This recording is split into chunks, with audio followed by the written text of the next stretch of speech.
Good evening, everybody. Welcome, and thank you all for joining us tonight.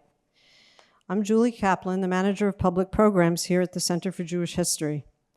For those who aren't familiar with the Center, we play an important role as a renowned research institute for scholars. The archives of our 5 partner organizations contain the world's largest collection of Jewish historical material outside of Israel. We are also a destination for public programs, such as this one, and exhibitions. We have many excellent ones on view now, including the exhibition on the Dreyfus affair, for which tonight's speaker, Maurice Samuels, served as academic advisor. If you didn't have a chance to view it earlier this evening, you're welcome to view it during the reception after tonight's program. Thank you very much to the wonderful staff of the Blavatnik Archive for creating the exhibition, The Dreyfus Affair and Postcards, going viral at the end of the 19th century, and for organizing and sponsoring tonight's program. Now I'm very pleased to introduce Professor Maurice Samuels, the Betty Jane Anlyan Professor of French at Yale University and the Director of the Yale Program for the Study of Antisemitism. He is a recipient of the Guggenheim Fellowship and the Cullman Center Fellowship at the New York Public Library. Following the talk, please join us for a wine and cheese reception where his book, Alfred Dreyfus, The Man at the Center of the Affair, will be available for sale and signing. Enjoy the program.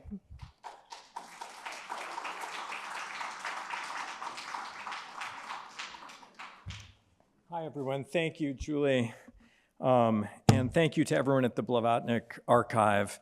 Can everyone hear me okay? Great. Okay. I'm actually going to set this. Okay. In 1894, a Jewish officer in the French army named Alfred Dreyfus was accused of selling military secrets to Germany. Tried and found guilty on trumped-up evidence in a hasty court-martial, he was shipped off to Devil's Island, a remote penal colony off the coast of French Guiana, and began serving a life sentence under unbelievably brutal conditions. Meanwhile, back in France, his devoted wife and brother launched a campaign to prove his innocence that wound up dividing the French nation and riveting the world. The Dreyfus affair, as the case came to be known, plunged France into crisis because it raised fundamental questions about the nature of liberal democracy, the form of government that guaranteed rights to the individual through the rule of law. It raised these questions at a moment when liberal values were triumphing throughout much of the world, but also when the seeds of anti-liberalism were being planted in many of the same nations that had pioneered political freedom.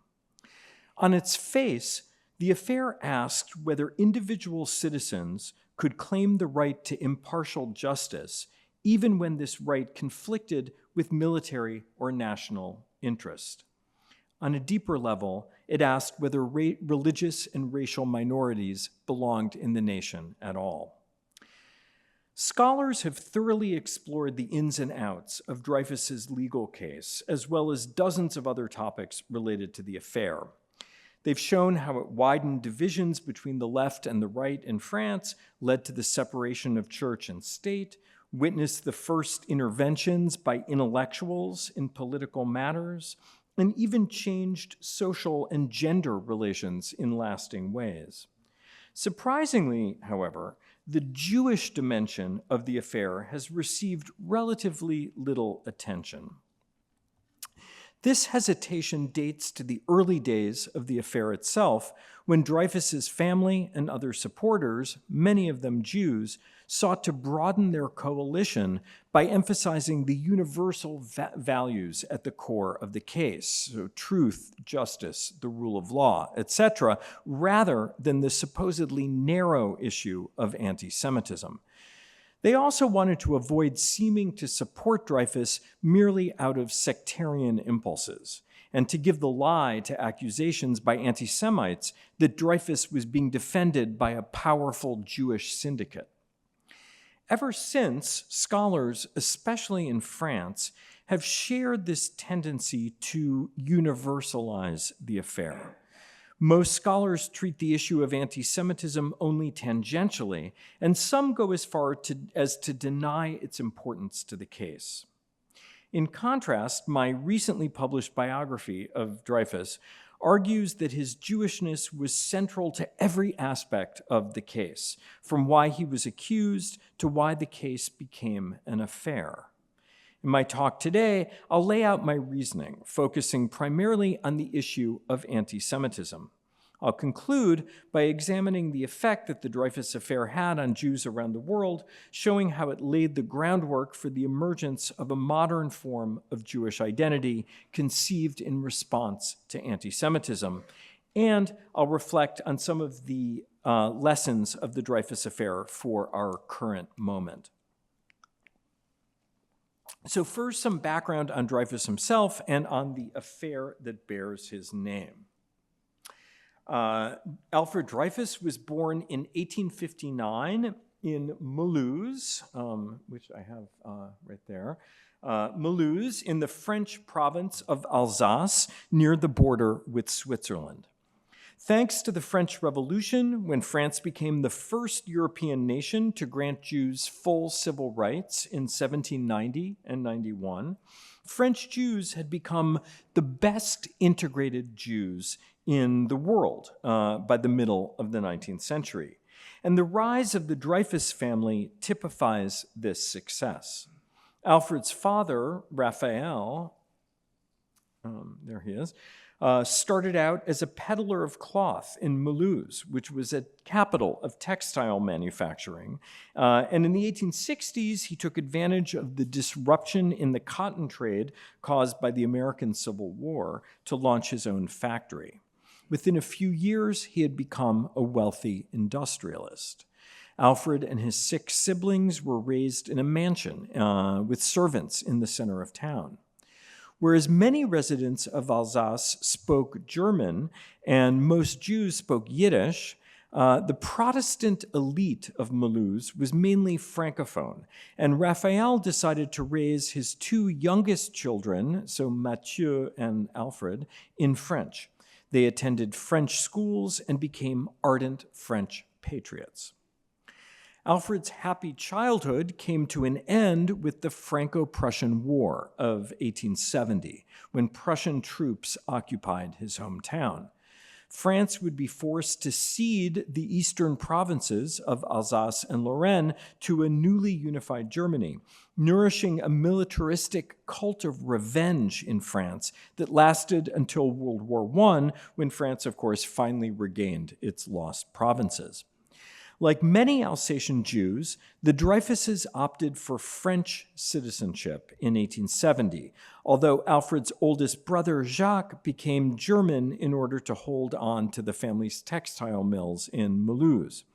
Alfred and his next oldest brother, Mathieu, were sent to boarding school in Paris, and Alfred eventually decided to pursue a career in the French military. Now, this was not actually a very unusual choice for a young Alsatian Jew. Unlike in Germany, where there were no Jewish officers until World War I, or for that matter, the United States, where there were really very few before World War II even, the French army, in its attempt to modernize after its stinging loss in the Franco-Prussian War, became largely meritocratic and open to Jews. By the end of the 19th century, France had roughly 300 Jewish officers, and many of them came from Alsace. Alsace was the province where the most Jews lived in France. Dreyfus won admission to the École Polytechnique, which was at the very pinnacle of the French university system and a training ground for military officers. Although Jews represented only 0.2% of the French population, so roughly 80,000 out of 40 million French people, they made up 3 to 4% of the École Polytechnique in those years. Upon graduation in 1880, Dreyfus joined the army, and he began his rise through the ranks, eventually securing a coveted position on the army's general staff, the so-called Holy of Holies. In 1890, the up-and-coming officer married Lucie Adamar, there she is, from an even more integrated French Jewish family. Now, in the book, I use the term integrated rather than assimilated to refer to the way that the Dreyfus and the Adamar families and others like them adapted themselves to French culture. This represents a departure from the way that a previous generation of scholars, including most notably Hannah Arendt, referred to 19th century French Jews. In The Origins of Totalitarianism, Arendt accuses French Jews, including Dreyfus, of leaving behind their Jewish affiliation and their sense of solidarity with other Jews in the rush to become French. But this was not actually the case. Dreyfus himself was not a religious person, but Lucie was, and the family was moderately observant, nominally Orthodox, like all French Jews, because the Reform movement never officially took hold there. They attended synagogue on major holidays and on the anniversaries of the death of family members. The Jewish Museum in Paris contains numerous religious artifacts that were preserved by the Dreyfus family, including Lucie's Hebrew prayer book. There it is. And you'll see, actually, that she's recorded the yahrzeits of family members in the prayer book.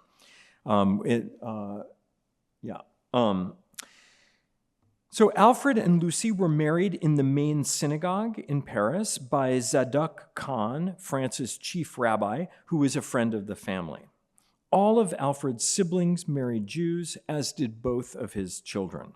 So by no means did he abandon what we would call today his Jewish identity, even as he became a French military officer. It's important to note, though, that the very specific form of Jewish identity that took shape over the course of the 19th century in France, so-called Franco-Judaism, did not view the process of becoming French as a zero-sum game for Jews. Indeed, for the generations of Jews who integrated into French culture in the 19th century, Frenchness and Jewishness went hand in hand. This was because the France that Dreyfus and others like him loved and yearned to be part of was the France of the French Revolution, the France that had declared its fidelity to universalist values by granting the Jews and other minorities full civil rights. As Jews, they therefore felt doubly French, since it had been their emancipation that had helped define the new kind of nation that France had become. This universalist model of the nation was called into question by the dramatic rise in anti-Semitism that began in France in the 1880s. Now, France has always posed a conundrum for scholars of anti-Semitism, that the European country which showed the most openness to Jews was also the country where the new racist form of anti-Semitism first took shape. However, what seems like a paradox is not actually one, since modern anti-Semitism developed in direct reaction to that openness. It was the new visibility of Jews in high-profile arenas in France, so in business, the arts, and especially the Republican state apparatus, including the military, in the late 19th century, that made them targets both for nationalists on the right and for a certain strain of socialists on the left. By the 1880s, France was increasingly divided between two competing visions of its past and its future. One was progress-oriented. It welcomed the changes brought about by the French Revolution, the political, economic, and social liberalism that had triumphed by the end of the 19th century. The other was disgruntled and nostalgic. Some in this anti-modern camp yearned for a return to the old feudal order and for a society rooted in conservative, religious Catholic values. This reactionary faction found adherents principally among the segments of society that had been left behind by modern capitalism, so impoverished aristocrats, fundamentalist Catholics, insecure shopkeepers, and some segments of the rural peasantry. By the 1880s, this second group increasingly expressed its frustration with modernity through anti-Semitism. One of the first to sense the potential of anti-Semitism to galvanize the disaffected segments of French society was the journalist Édouard Drumont. There he is. Who published a 1,000-page screed, La France Juive, Jewish France, in 1886. Drumont's book blamed Jews for all the ills of the modern world, and it became a runaway bestseller. Hitler would actually later use it as a model. Capitalizing on his success, Drumont launched a daily anti-Semitic newspaper entitled Free Speech, La Libre Parole, in 1892, which devoted itself to denouncing the role of Jews in all areas of French national life. Aided by horrific illustrations, it perfected the kind of racialized caricature of the greedy, rapacious Jew that would become a staple in later Nazi propaganda, as in this image where a grotesque Jewish figure is shown clutching a globe. The caption reads, "Their homeland," the implication being that Jews are too worldly, too cosmopolitan to ever really be French. One of Drumont's favorite targets was the presence of Jews in the French military, which his newspaper denounced in a scathing series of articles in 1892 that accused all Jews of being potential traitors.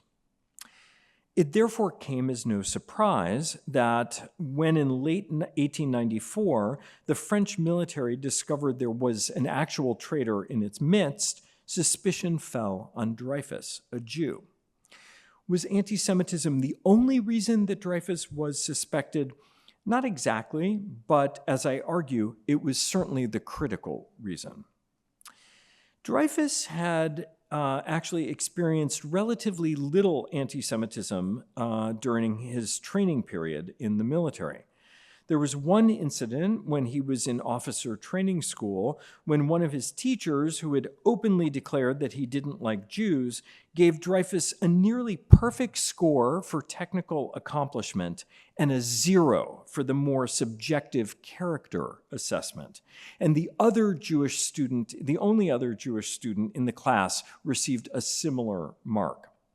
Dreyfus lodged a formal complaint with the head of the school and was told that it would not actually affect his overall standing, which entitled him to a coveted spot as an intern on the general staff of the Army. So the top, I think it was the top 12 graduates from officer training school automatically got this coveted spot in the Holy of Holies, the general staff. And Dreyfus, I think he fell from, number 4 to number 9, so he was still going to get it, and he agreed to let the matter drop. However, if anti-Semitism was not a major force in the Army as a whole, it did make itself felt on the general staff, the Holy of Holies, where Dreyfus was the only Jew at the time and where he was disliked by many of his superiors. At his trial, they would cite various reasons for their antipathy. His reserved manner inspired distrust, and his large fortune inspired envy. So the average salary for an officer in the French military was about 2,000 francs a year. Dreyfus had that in addition to a private income from his family of 40,000 additional francs. So you can see that there was some jealousy. But anti-Semitism was also clearly at work. In the 1880s and 90s, the Army's top leadership was divided between an old guard that remained attached to aristocratic traditions and an up-and-coming group of modernizers who sought a technocratic overhaul of the Army's leadership and operations.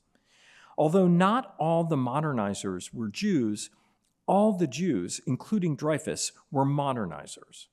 Whether Dreyfus was hated by his superiors on the general staff, who were mostly these aristocrats, because he was Jewish or because he was a modernizer, it seems clear that without powerful protectors, family connections, or the leadership qualities valued by the traditionalists, the kind of old boy network, Dreyfus would have been denied a permanent position on the general staff, despite his technical brilliance, even had he never been charged with treason. Some of his superiors were clearly determined to block his path.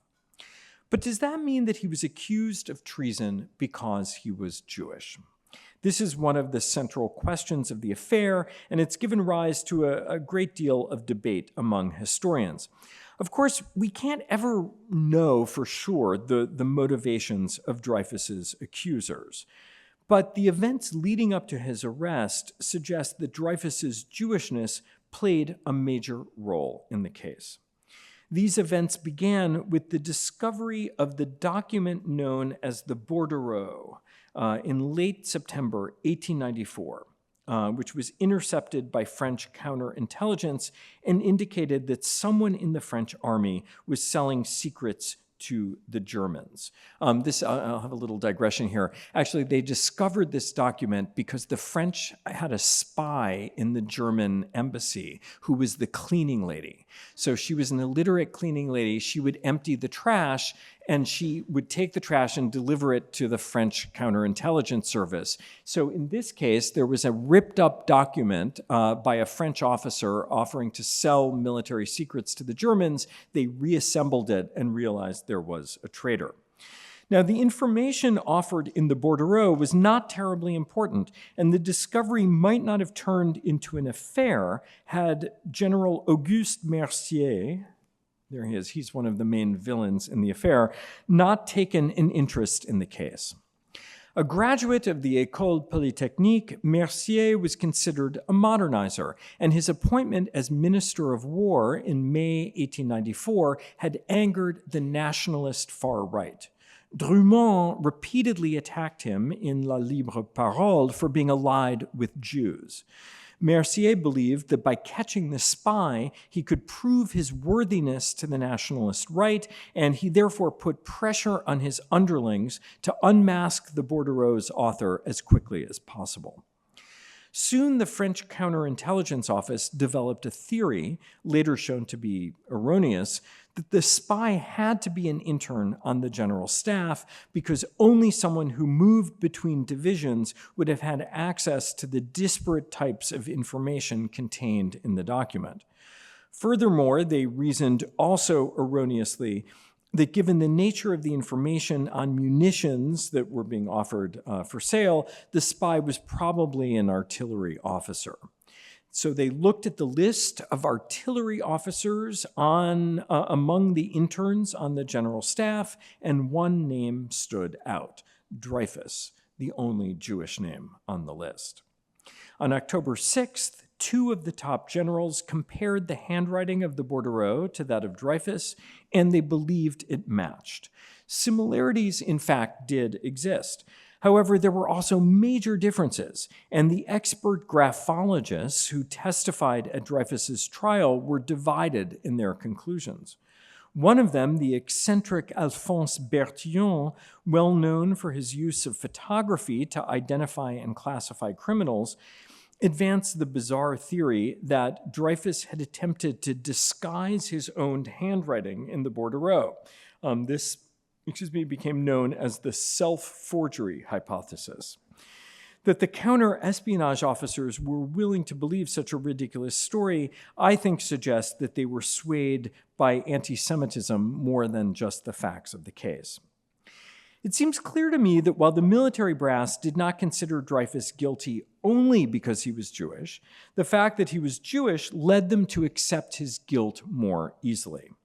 In other words, because Dreyfus was a Jew, the officers investigating the case were not surprised that he would have committed treason once they realized that he was an artillery officer on the general staff and they saw that superficial similarity between his handwriting and that of the document. Indeed, as soon as the colonel in charge of counter-espionage, a known anti-Semite, was informed that Dreyfus was the suspect, he declared, "I should have known." Was anti-Semitism also at play at Dreyfus's brief court-martial in December 1894, where the military judges were shown a secret file with supposedly damning evidence that was kept hidden from Dreyfus's lawyers in clear violation of the law? Once again, the court seems to have been very willing to violate legal procedure and to believe the hypothesis of Dreyfus's guilt based on extremely flimsy evidence. I'm happy to come back to this in the question period. Dreyfus was found guilty by the court-martial after a 3-day trial and subjected to a humiliating public degradation ceremony in the courtyard of the École Militaire, so right in the shadow of the Eiffel Tower, where his insignia were ripped off his uniform and his sword was broken as a crowd of 10,000 screamed, "Death to the traitor, death to Judas." It's hard to imagine how painful this ceremony must have been for Dreyfus, who only ever longed to serve the French nation and who now had been found guilty of betraying it. And here is a mugshot taken after the ceremony. Dreyfus's sister protested in a letter to the government that her brother's only crime was having been born a Jew. Dreyfus himself supposedly made a comment to that effect to the prison warden after his arrest. However, his early supporters were reluctant to emphasize the role played by anti-Semitism in the case. Their goal was to get as many people as possible to believe in his innocence, and they thought that emphasizing those universal values like truth and justice was the way to do it. Then, as now, there was the feeling that anti-Semitism was only an issue that applied to Jews. When the novelist Émile Zola published his incendiary article, J'accuse, I accuse, there it is, in January 1898, which blew the lid off the case by exposing how the army's top brass, including Mercier, the Minister of War, had attempted to frame Dreyfus, he barely mentioned the issue of anti-Semitism. But the publication of Zola's article set off a series of anti-Semitic riots that lasted for months. Over 69 French cities and towns, many of them with no Jews, witnessed anti-Semitic agitation in the spring of 1898. The most violent demonstrations occurred in colonial Algeria, where Jews were beaten and some even killed by non-Jewish Europeans. So it was really like pogroms were set off in France. By this point, France was divided between Dreyfusards and anti-Dreyfusards. And in the book, I try to understand what was really at stake for each group. At first, many of the anti-Dreyfusards opposed Dreyfus because they genuinely believed he was guilty.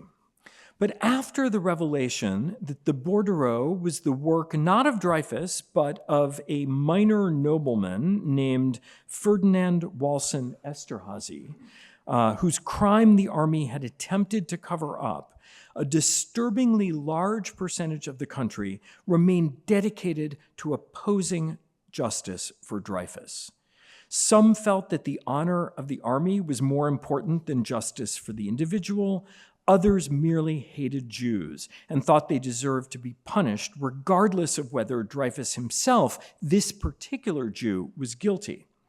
They were fed by increasingly disturbing anti-Semitic propaganda. And I urge you again to go look at the exhibit outside here, which has amazing postcards from the case that shows a lot of this propaganda. An example here that I'll give was a series of posters known as the Museum of Horrors, which caricatured leading Dreyfusards and other Jews as animals. This is an example of Dreyfus's face on the head of on the body of a serpent. Their dehumanization of the Jewish enemy rivals anything that was seen during the Nazi period. The next major break in the case came when it was revealed that much of the evidence against Dreyfus had been forged, and when the forger, Commandant Hubert Joseph Henri, slit his own throat. Finally possessing the definitive proof they thought that they needed, that Dreyfus had been framed, his family filed a petition to overturn the verdict. Drumont, meanwhile, took up a collection for the forger Henri's widow in the pages of his newspaper. Thousands of people contributed to the fund, often attaching violently anti-Semitic messages to their donations. Long live the saber that will rid us of the vermin. A patriot awaiting the saber to avenge us. For God, for country, and for the extermination of the Jews, read some of the messages. One contributor gave 25 centimes to quote, rent a deportation car. Although the scholar Stephen Wilson, one of the few to focus on the question of anti-Semitism during the affair, argues that the violence expressed in the Henri donations remained purely symbolic, it seems clear to me that it unleashed the imagination of genocide, if not its actual implementation. But while half of France went down a very dark path during the affair, the good news is that the other half came to the defense of the Jewish officer. The modern use of the term intellectual to describe cultural figures who take a stand on political issues dates to this moment, as thousands of writers, teachers, and artists spoke out in favor of Dreyfus. The Dreyfusards formed the Human Rights League and other organizations to defend democratic values, which they understood were under threat by anti-Semitism. And you'll see many postcards that were pro-Dreyfus also. People would collect these postcards, they would send them to their friends. It was, I argue in the exhibit, it was an early form of social media. Meanwhile, on Devil's Island, Dreyfus had no idea of the campaign being waged on his behalf. Almost completely cut off from the outside world, except for a slow trickle of letters that arrived heavily censored by the authorities, the prisoner engaged in a daily struggle for survival. Watched day and night by guards who did not speak to him, he felt profoundly alone, abandoned. Days were spent gathering wood to cook his meals before the blazing heat drove him inside his tiny hut, where he spent most of his time writing letters and reading a range of books, including mathematical treatises and novels by Balzac and others. He even learned English to read Shakespeare in the original. The long nights were the worst. In order to prevent his escape, the guards began chaining him to his bed so that he could not move as bugs, tropical bugs, crawled all over his body, attracted by the light that shone on him at all times, day and night. He wrote in his journal that his desire to clear his name for the sake of his wife and children was the only thing that kept him alive during these 5 years of torment. While some historians have seen Dreyfus as incidental to the affair that bore his name because he was outside of France as the fight to free him took place, it was only thanks to his extraordinary will to survive that justice eventually triumphed. The historian Vincent Duclair rightly sees Dreyfus as a model of resistance to the totalitarian regimes that would mark the 20th century. Eventually, as evidence of his innocence emerged, the army was forced to throw out the earlier judgment against Dreyfus and to bring him back from Devil's Island for a second trial. While the first court-martial lasted only 3 days, the second one played out over the course of several weeks in August and September 1899 and was covered on the front pages of newspapers throughout the world. The American press was particularly interested in the case and was uniformly or almost uniformly pro-Dreyfus, which may come as a surprise given the level of nativist, racist, and anti-Semitic sentiment that was prevalent in the US at the time. In their articles about the case, leading writers like Carl Schurz and Mark Twain took pains to underscore the dangers that right-wing nationalism and anti-Semitism posed for American democracy. Stick thin, his hair turned white even though he was only 39 years old, Dreyfus did his best to respond to the hostile questions of his judges and the lawyers for the prosecution at his second trial. However, his voice, which had become hoarse from years of not speaking, and his reticent demeanor did not endear him to the judges or the public. Despite his evident innocence, the military court found him guilty once again, albeit with extenuating circumstances. How there could be extenuating circumstances when it came to treason, the court didn't say. But the French government now realized it had to act to prevent an international outcry and possibly also a boycott of the 1900 Paris World's Fair. The president of the French Republic offered Dreyfus a pardon. Although his most hardline defenders urged Dreyfus to refuse, he eventually accepted the pardon on the condition he could still fight to clear his name. He was reunited with his family shortly after, but it took until 1906 until he was completely exonerated by the French courts, reinstated in the army, and awarded the Legion of Honor. Dreyfus lived out most of the rest of his life quietly, although his name remained a battle line in the ongoing war between right-wing nationalists and liberal universalists, a war that in many ways has never ended in France. In fact, the case continues to arouse passions. During the last presidential election in France, the right-wing candidate Éric Zemmour made headlines by claiming that Dreyfus's innocence was, quote, not obvious. The fact that Zemmour himself is Jewish only adds to the strangeness of that provocation, but he was clearly dog-whistling to his supporters on the right. Dreyfus came out of retirement to fight in World War I. His son also fought in many of the battles of World War I, and his nephew was killed in battle. Dreyfus died in 1935, shortly after Hitler came to power. The Dreyfus family was not spared the horror of the Holocaust. Lucie Dreyfus, now an old woman, was forced to hide in a convent under an assumed name, and Dreyfus's favorite granddaughter, Madeleine, a resistance fighter, was murdered in Auschwitz. Here's a picture I took of the grave of the Dreyfus family in the Jewish section of Montparnasse Cemetery that shows Alfred at the top and Madeleine right underneath. It was in order of death. And under her name, it says, quote, deported by the Germans, disappeared at Auschwitz at the age of 25. Chapter 6 of my book explores the effect of Dreyfus's life on the lives of Jews around the world. Of course, non-Jews were passionately interested in the case as well, but for Jews, the affair became a kind of obsession.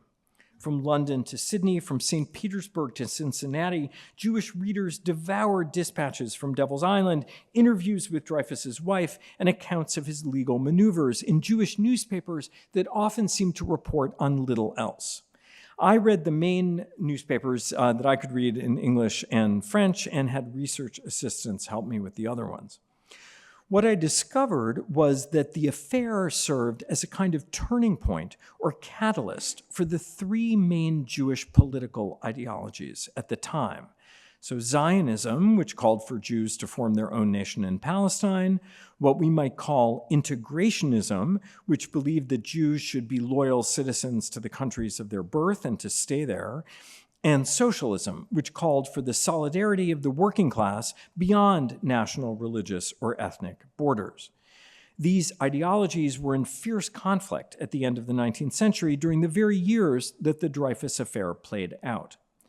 It's striking, I think, that the proponents of those three Jewish political ideologies all found in the Dreyfus affair confirmation for their view of the Jewish future, despite the fact that their ideologies were diametrically opposed. This was because of the complexity of the affair and its many different phases. So the integrationists could fixate on Dreyfus's exoneration as the ultimate validation for their worldview, conveniently forgetting the anti-Semitic riots that preceded it.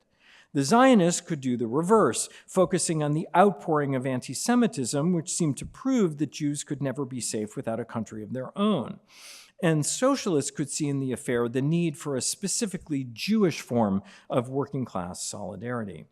The affair, I argue, served to clarify, but also to harden their ideological positions and to draw battle lines before the Holocaust and the creation of the State of Israel rendered prior answers to the so-called Jewish question obsolete. It could also be argued, though, that the affair brought out not just differences, but also a fundamental similarity in the way that Jews viewed themselves and their world. And here, as I move to the conclusion of this talk, I think we start to see some of the lessons of the Dreyfus affair for our current situation. There's clearly a lot that the affair can teach us about the reasons for anti-Semitism. I show in the book how anti-Semitism developed in the late 19th century as a reaction to modernity, and I argue that the ideology of anti-Semitism tended to attract those individuals or groups who had been left behind by economic, social, and technological change. I think something very similar is taking place today with Islamist militants, as well as with supposedly populist movements that blame minority groups, Jews, but not only Jews, immigrants also, for the insecurity wrought by the forces of globalization. You could argue, I think, that the anti-Zionist protesters this past year on college campuses were driven not just by anger over the Gaza war, but by frustration with political and economic forces at home that are denying young people opportunities and power while locking them into cycles of debt. In this sense, Zionists are now playing the role that Jews long played in the anti-modernist imagination. They're the enemy of the people. The example of the Dreyfus affair reveals how these hatreds develop, the various forms they can take, and the dangers they pose to democratic institutions and the rule of law. But I think that the Dreyfus affair reveals something else, something a bit more hopeful. Sorry, if people could please turn off their phones, thanks. It shows how Jews were able to meet the challenge of a difficult moment. There's a long tradition that blames late 19th century French Jews for failing to confront the anti-Semitism unleashed during the affair. This tradition dates to the time of the affair itself, when the early Zionist leaders, including Max Nordau and Theodor Herzl, attacked the supposed passivity of French Jews as a way to make their case for the necessity of a Jewish state. The affair, according to them, proved that the path of emancipation had run its course and that the diaspora was doomed. This critique would be taken up by many Jewish historians after World War II, especially Hannah Arendt, for whom the supposed passivity of French Jews during the affair foreshadowed the flawed response of the international Jewish community to the Nazis. In The Origins of Totalitarianism, published in 1951, Arendt famously called the Dreyfus affair the dress rehearsal for the performance of our time. And she was especially brutal in her condemnation of French Jews, who she claimed were too concerned about their social standing to lift a finger on behalf of an unjustly condemned man. As I show in the book, the truth is much more complicated. On the one hand, it is true that the French Jewish Consistory, the elected body that regulated Jewish practice in France, remained silent on the topic of the affair. But the accusation that the official French Jewish community remained passive is also belied by the fact that the leader of that community, Chief Rabbi Zadok Khan, took such an active role in the case. Khan had made public declarations against anti-Semitism in the early 1890s in response to the attacks by Drummond. But when Dreyfus was arrested in late 1894, he went to work behind the scenes. A friend of Dreyfus's wife's family, Khan, shared the family's conviction that Dreyfus could not have committed treason. And the chief rabbi would remain very close to the Dreyfus family as the affair played out. It's also true that other individual Jews played a very public role in the fight for justice. Indeed, nearly all of the first Dreyfusards I show in the book were Jews. The most significant of these early defenders of Dreyfus was undoubtedly the radical left-wing journalist Bernard Lazare, who wrote a pamphlet exposing the army's conspiracy theory that really inspired Zola. After he did so, many French Jews became actively involved in the fight, whether by signing petitions, attending trials, joining the Human Rights League, or in the case of the group of Jewish socialist workers of Paris, staging demonstrations on behalf of Dreyfus. As we confront the rise of anti-Semitism today, I think it's important to keep this history in mind. If France weathered the storm of the Dreyfus affair, if the waves of anti-Semitic agitation eventually passed and French democratic institutions withstood the onslaught by right-wing nationalists, at least until the 1940s, it's in part because so many French Jews, including those who believed in the French model of integration, mobilized in support of Dreyfus. Herzl and Nordau would complain that the French Jews at the time of the affair did not dare to call the Republic into question, even when it seemed to turn against them as Jews. This is true, but it's also true that even as they reaffirmed their faith in the French Republic, they did so with a new understanding of what they required in exchange for their loyalty. As one editorial in the French Jewish newspaper put it in March 1898, as anti-Semitic riots raged across France, the Republic, if it is not to betray its mission, cannot tolerate any attack on the principles of public tranquility and social fraternity that are contested, disputed, and abused in the form of anti-Semitism by the reactionaries and the clericals. Absolute and perfect equality, that is what French Israelites expect of the Republic, they declared. It was thanks to the affair that French Jews became more conscious of what it meant to be citizens of a republic and more willing to fight for their rights. They also became more conscious of themselves as Jews. I argue in the book that the Dreyfus affair was one of the defining moments when a new modern form of Jewish identity emerged. Prior to the 19th century, Jews felt linked to other Jews throughout the world, but these ties were mainly religious. So the experience of participating in the same rituals, being bound by the same laws, or national, being part of an ancient nation now dispersed. In the 19th century, such bonds melted away for many Jews as secularism took hold and Jews began to feel a part of the countries in which they lived. But the old bonds were replaced by a new unifying force, the memory of and ongoing fear of anti-Semitic persecution. This was what came to define Jewish identity for many modern Jews. It arguably remains the common denominator constituting Jewish identity today. The Dreyfus affair represents one of the key moments when this new identity took shape. Along with a series of earlier anti-Semitic crises, such as the Russian pogroms, the affair reminded Jews of their belonging to a people with a painful history. The affair tapped into a shared understanding of the difficulties Jews faced in the past, and as a result, inspired them to feel a sense of solidarity with other Jews in the present. It united even Jews of very different political bents, such as the radical leftist Bernard Lazar and the bourgeois moderate Joseph Reinach, or Zionists like Max Nordau and socialists like Abraham Kahan, the publisher of The Forward. Turn-of-the-century Jews may have disagreed about almost everything having to do with Jewish life, from how to worship to the need for a Jewish state.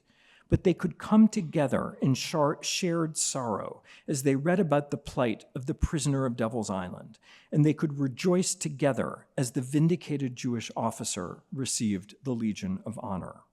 I argue in my book that it was in the collective experience of the affair that a new Jewish sense of community took shape beyond national, ideological, or religious borders. Thank you.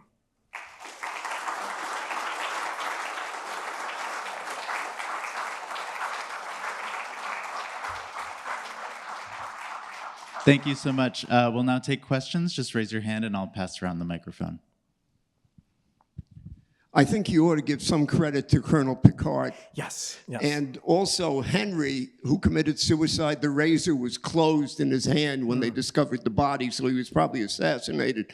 And you also didn't mention Anatole France, L'Île des Penguins, which was kind of a seminal event. But my question to you is, you talk about how in the French army there were more Jews than in the German army. So what happened in the next 40 years? Because according to Brian Rigg at Yale, 150,000 Mischlinger or partial Jews served in the German army, 2 field marshals, including the deputy director of the Luftwaffe, and 15 generals. So what was the, what happened to the Jews in Germany such that they became such a dominant, or at least Mischlinger, part of the German army and not in France? Yeah, so I'll answer that part first. So Jews in most of Germany didn't get citizenship until 1870, until German unification. Then things started to change for them. Then they had equality. So they were kind of late to the game of equality.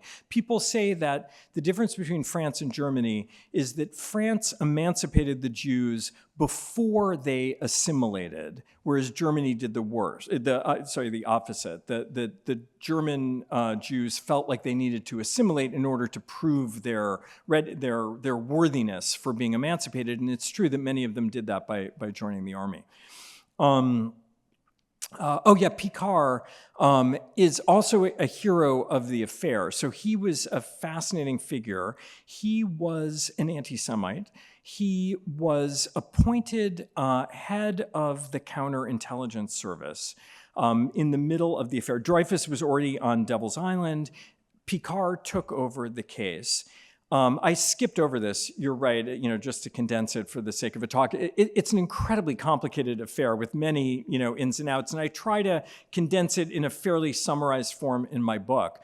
But what happened was, so Picard was head of the counterintelligence service. They get another document through that regular track, the cleaning lady in the German embassy. This one is called the Petit Bleu, and it's a document written on blue paper that was sent through the pneumatic tubes that were all over France. This one is addressed, clearly it's a letter from the German embassy addressed to the actual traitor, who was Esterhazy. So this is how they figured out it was Esterhazy. Picard gets this, realizes the implications, that this means that the man who's been serving, this life sentence on Devil's Island is not guilty of the crime that he was sent there for. And he does the right thing. So even though he's an anti-Semite, he goes to his superiors and says, I found the real traitor. And to his surprise, they're like, yeah, okay. They clearly knew that Dreyfus was innocent. They ship him off on a dangerous mission to get him out of the way. And he, though, leaves his documents, proof of Dreyfus's innocence, with his lawyer, and eventually gets out. And that's one of the things that helps free Dreyfus eventually.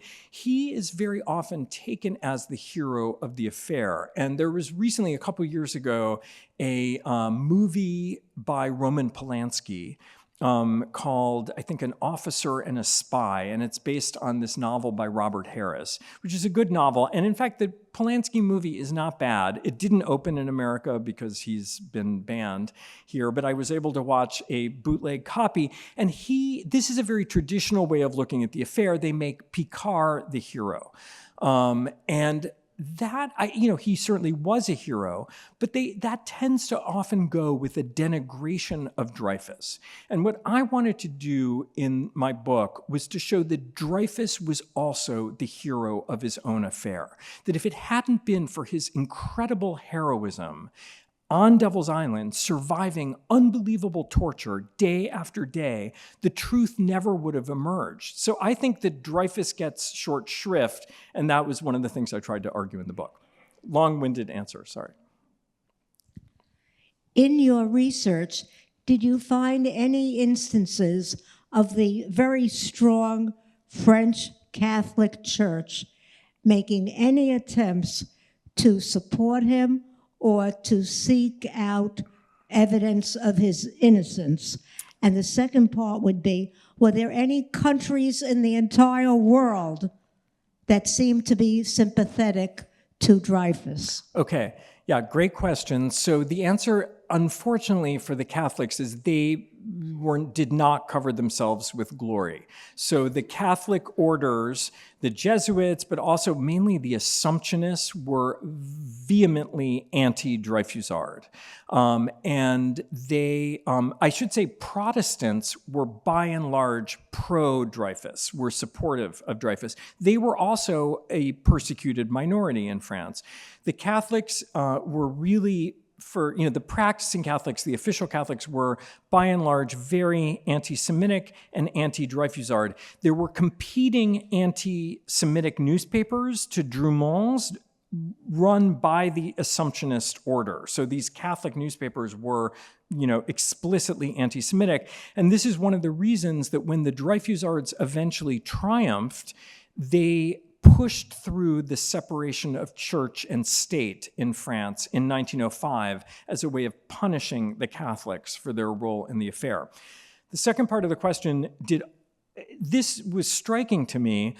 Almost every other country was extremely pro-Dreyfus, including, as I said, the United States, but also Germany. I mean, Germany knew he was innocent, right? Because they knew who the real traitor was. But even the German people, we were outraged. Even Tsarist Russia was shocked at how anti-Semitic France was being.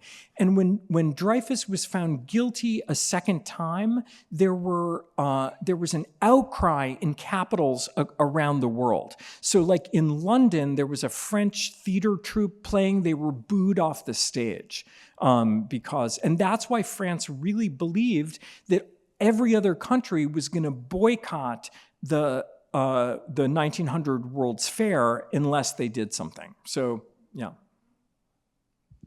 Hi there. I really enjoyed the talk, and I think I'm a little younger than a lot of people in the audience. And the thing that most stuck out to me was you talked about the social media of like the postcards of the pro-Dreyfus crowd, but also the museum horror images that you showed. They struck me a lot like what we see on the internet nowadays, like the anti-Semitic memes or Pepe frogs. Yeah. So I would be very curious if you could expound a little bit more about like the pro-Dreyfus social media you called the postcards, and also a little bit more on like the power of the memes that the anti-Semitic people used back then. And yeah, if you could just expound a bit more on like the anti-Dreyfus memes and the pro-Dreyfus social media, it'd be really interesting, I think. Yeah, I was very fascinated by, this is one of the only ones that does not show an animal body. And to me, this is really, calls to mind lynching. Like the American practice of lynching, which was not a French practice to hang people from a tree. The French used the guillotine. So to me, this shows how like the racist imagery, the racist memes, in a sense, from the United States circulated to feed the anti-Semitic imagination. I'm not going to leave you with this on the screen. Yeah, and then the pro-Dreyfus, I mean, that's one of the things you can see in the postcard exhibit that we had fun with, and I see Julie here. Looking at, in the archive, they had, many postcards, and it was very interesting to see, like, what was the imagery used for the it was kind of easier to imagine the anti-Semitic imagery than the pro-Dreyfus imagery. But what we found looking at the postcards was many of them frame the heroes of the affair and kind of ennobilize, in a kind of like idealized way, like you see them, or there would be cartoons and you would see Dreyfus ascending towards heaven with a figure of justice and truth, opening her arms to him. There was all kinds of allegorical symbolism used on both sides, but definitely check out the exhibit. Hi. Maury, you've talked about movements being catalyzed because of the affair.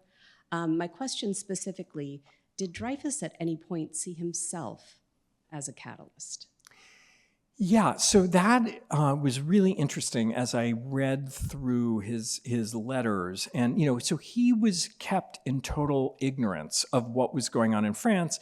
And that was partly, his wife knew that their letters were heavily censored. So she didn't, and then many of them didn't get to him.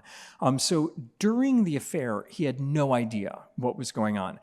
But it was striking to me that he understood what was at stake in the case. And that's one of the things I wanted to kind of show and prove in the book, because there is this tendency, part of that tendency to kind of denigrate Dreyfus or say, you know, that he wasn't important because he didn't play a role in the affair. He didn't really even understand.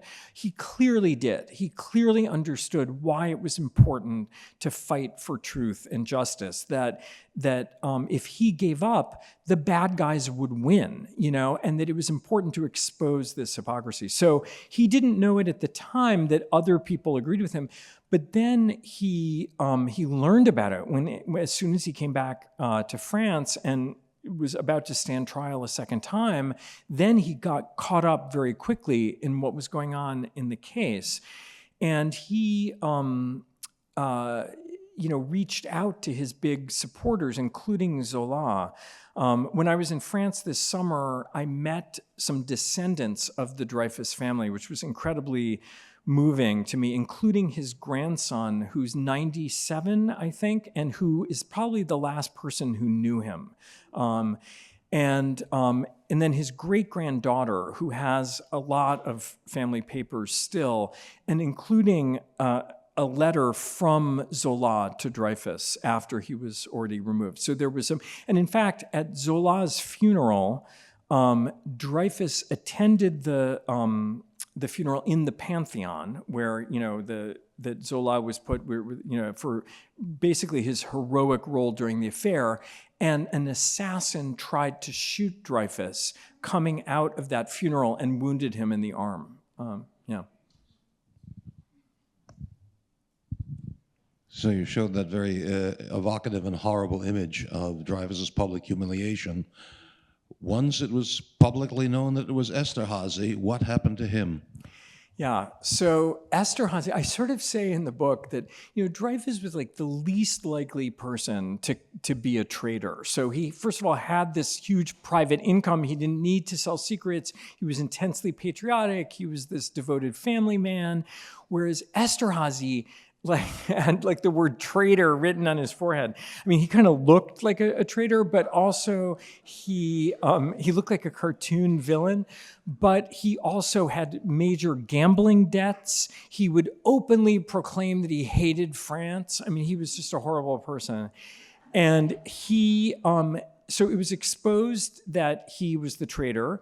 They put him, he had a court-martial. It was so clear he was guilty, and they let him off.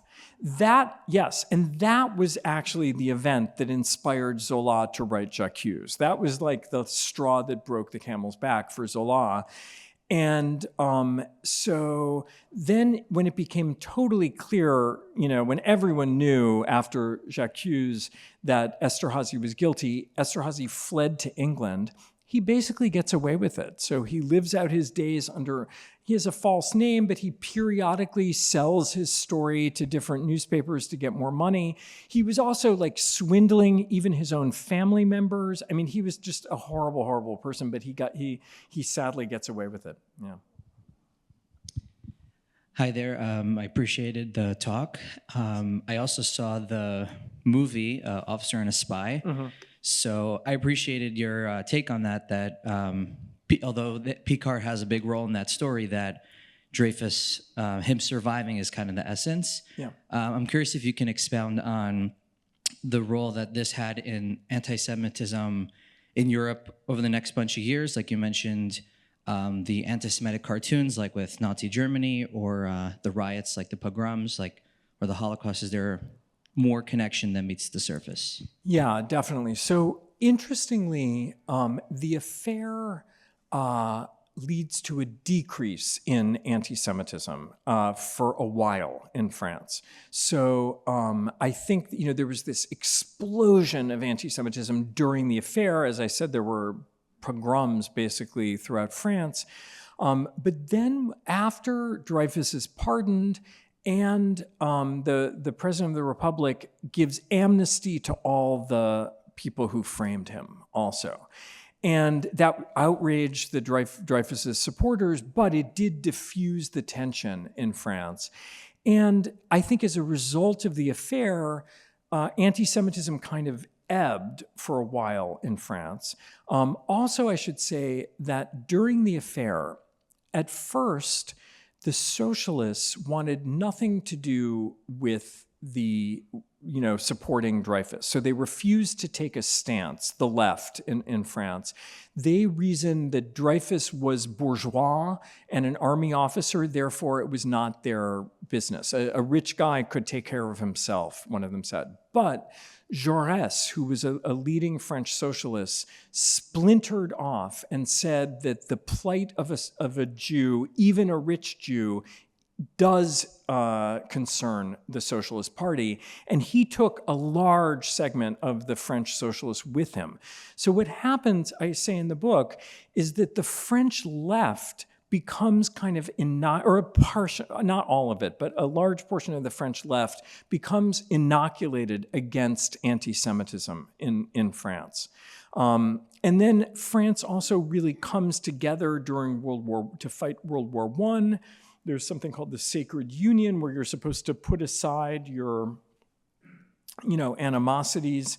And so that brings the French together. So anti-Semitism really declines in the early years of the 20th century through the 20s, but then it starts to increase again in the 30s. And of course, then when the Nazi invasion is the pretext for the anti-Semites taking over the state in Vichy, and some of them explicitly see the persecution of Jews during World War II as vengeance for the Dreyfus affair.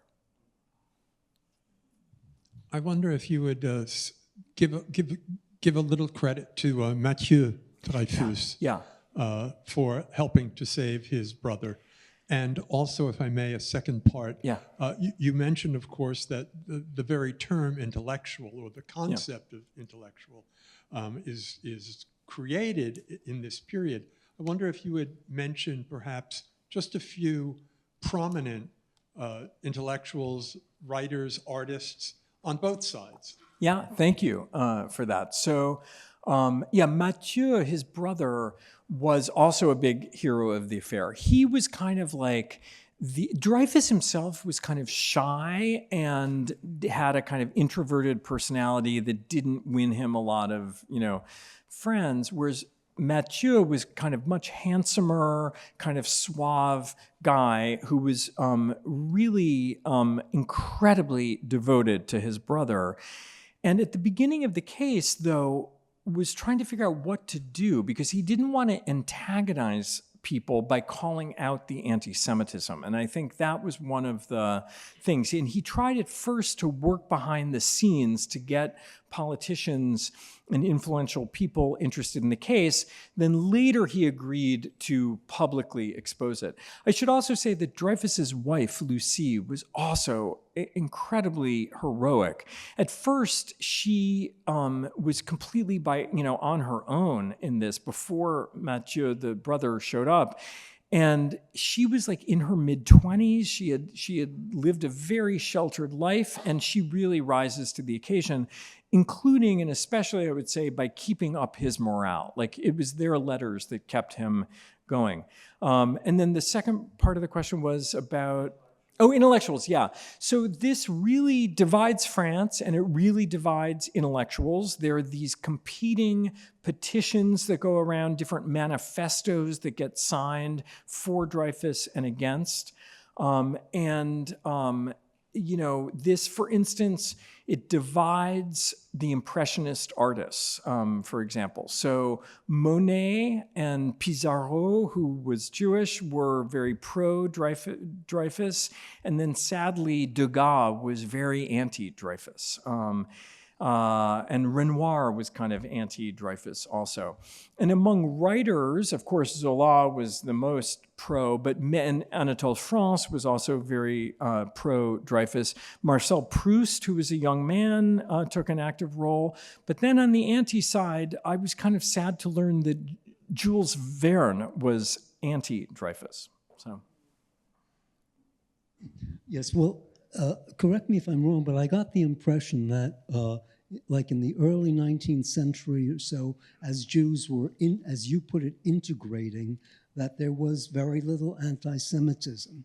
So my question is, if that were the case, then why did this book, La Libre Parole, have such a success? Yeah. I mean, it obviously, it was, and I think in many countries, anti-Semitism ebbs and flows, and sometimes there's a cinder, a flame, and then it just explodes. Yeah. And so I was just wondering what your feelings about that were. If that were the case, why was this book so successful? Yeah, that is something that, people have really, studied and asked themselves. So it's true that it's not like anti-Semitism ever totally went away. So there is a kind of left-wing anti-Semitism that starts in the 1830s and builds in the 1840s on the socialist left. I wrote another book about this called The Betrayal of the Duchess, about an early case that kind of inflames right-wing anti-Semitism in the 1830s. So it doesn't go away, it's there. But it's true, like, why in 1886, how did Drummond know that this was like a house ready to, explode? There were a few signs. So in Germany also, there was a rise of political anti-Semitism in the 1870s. And in fact, the term anti-Semitism is coined in Germany in the 1870s, so very shortly before. But I think Drummond didn't know how much this would catch on. And people have sort of said, well, what happened is that there were a few other cases that kind of whet people's appetite for it. So there was a big scandal around the Panama Canal that implicated a bunch of Jews. There was the crash of this big bank that implicated some Jews, or that some people blamed on the Rothschilds. So there were various things. But I think in the book that it was the increasing prominence of Jews in French national life that had kind of peaked with the onset of the Third Republic in 1870. So where you start to see with 1870 more and more Jews in very high-profile roles, including in the government and in the army, that really leads to this reaction.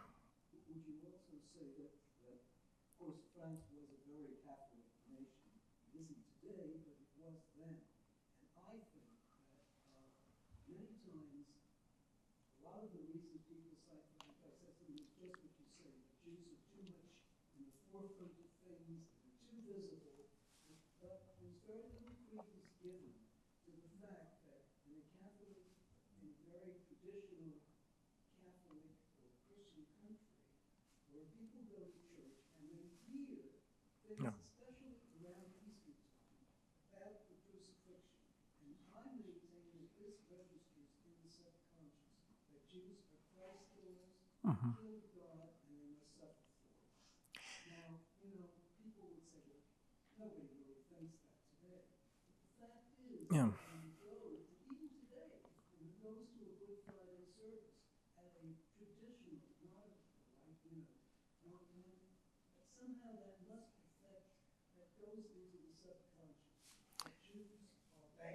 Yeah.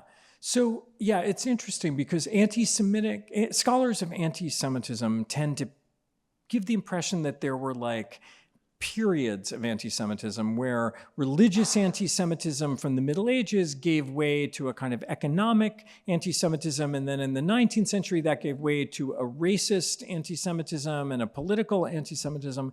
But I think you're right that it's more like they get superimposed on each other. So the old religious anti-Semitism is this foundation that does not go away.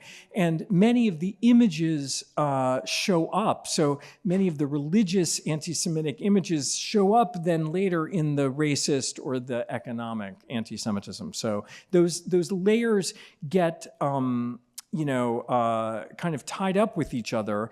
And the genius of Drummond and then later of Hitler was to combine all of these forms. So Drummond, even more than Hitler, imbues his anti-Semitism with religious rhetoric also. Yeah. I just wanted to say, sorry, Hi, Julie, Julie. yeah, you've got a lot of the Bubonic Archive team here, and just wanted to say what an honor it's been really to work with you and to be Oh, well, here thank in this amazing talk. Truly, thank you. My quick question is, after he's exonerated and he's back, does Dreyfus himself have bitterness and feel betrayed, and he continues to live in France? So how does he sort of reconcile that? Yeah, so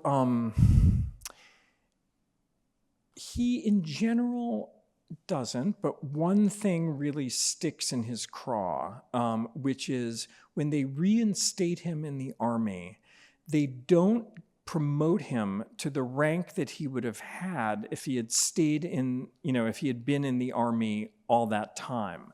So people who came into the army at the same time as him are way ahead of him in the army. And he protests that to Picard, who is now Minister of War, and Picard says, there's nothing I can do. This is actually, I think it's the last scene in the Polanski movie, which is very interesting. And Dreyfus, was a very dignified guy. He politely resigns from the army at that point. So rather than take what he felt like was an inferior rank. I try to think about in the book, like what it would have meant to know you're innocent and to be accused of what you as a patriot would think is the worst crime imaginable, and to know that some people still thought that about him, but he lived his life in a very dignified way for the rest of his life, and in general didn't talk about those feelings. Question in here, and then you're all encouraged to continue the conversation in the Great Hall at the reception. Hi, great talk. Theodore Herzl was clearly very influenced by the Dreyfus case. Could you comment on why there seemed to be such a small number of French Zionists making Aliyah, let's say, in the early 1900s? Until recently. Yeah, until recently. Oh. And whether Herzl had any contact with the Dreyfus family. Yeah, so one of the kind of legends of the Dreyfus affair is that Herzl invented Zionism watching the degradation of Dreyfus in that ceremony. And it's true that Herzl was covering the degradation ceremony for a German language newspaper. He would later write that he had the idea watching this, thinking that if this could happen to a Jew in enlightened France, imagine, Jews were not safe anywhere and needed a country of their own. So it's been proven by other people, not myself, that this was an exaggeration, that in fact Herzl had the idea shortly before the Dreyfus affair and had written about it.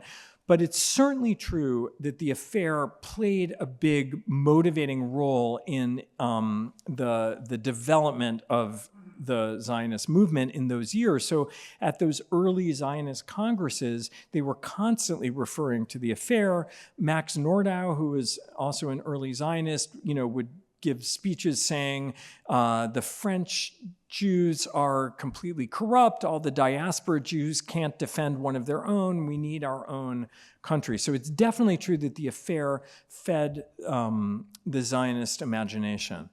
And then why? So, and then did Dreyfus know Herzl? The only thing I found was that Herzl had there was a Zionist newspaper published in German. They run an interview with Dreyfus at some point. I'm forgetting what year. I quote it in the book, sometime after the affair. I don't know if it was in the teens or the 20s. And Dreyfus is very interesting. He says, he basically, like a lot of French Jews, thought that Western European Jews wouldn't need Israel, but that it would be a good solution for the poor Jews of Eastern Europe. So that's basically his position. But I don't know that they ever met face to face. And why, and that I think has been true, that France has has been the country, that has sent among the fewest Jews to Israel traditionally.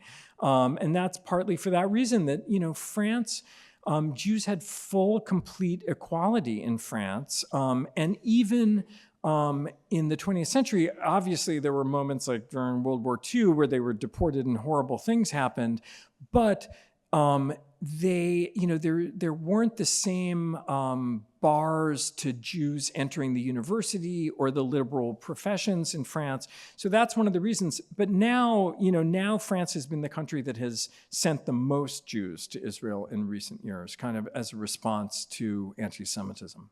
All right, thank you so much. Yeah. Thank you all for your questions.